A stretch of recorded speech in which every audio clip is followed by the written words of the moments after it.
In the land between the Tigris and Euphrates rivers, one of humanity's first civilizations emerged. Cities rose from mud brick. Writing was invented, laws were recorded, and within their clay tablets appears a name that still sparks curiosity today.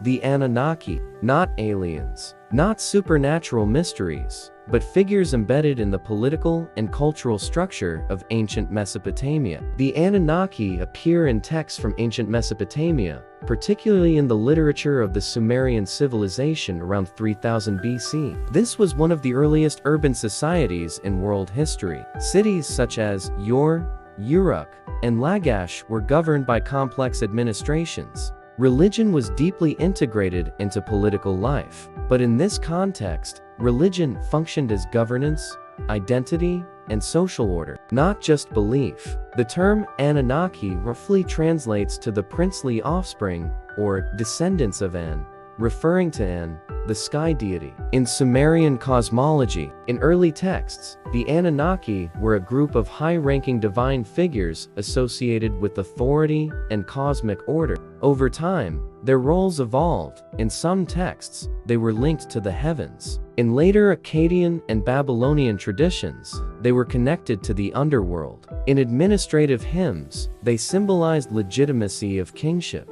They were not described as physical beings interacting technologically with humans. They were symbolic authorities within a structured worldview. In Mesopotamian city-states, rulers claimed authority through divine approval. When a king ruled, it was said he ruled by the will of higher powers, including the Anunnaki. This was not unusual for ancient societies. Divine endorsement reinforced political stability. The Anunnaki represented order over chaos, authority over cities, structure within the universe. They functioned as part of a cosmological explanation for how society should operate.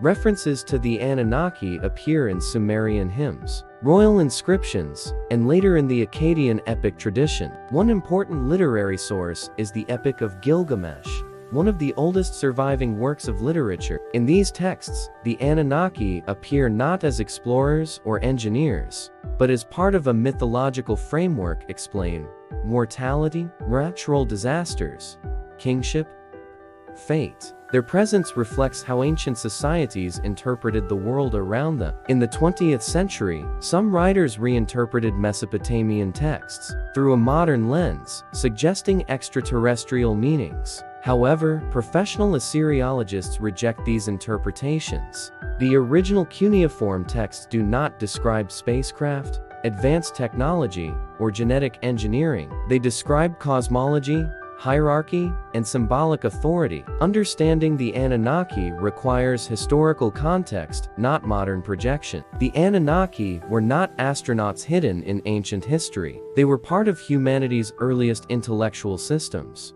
an attempt to explain power, order, and existence itself. They reveal something far more important than fantasy.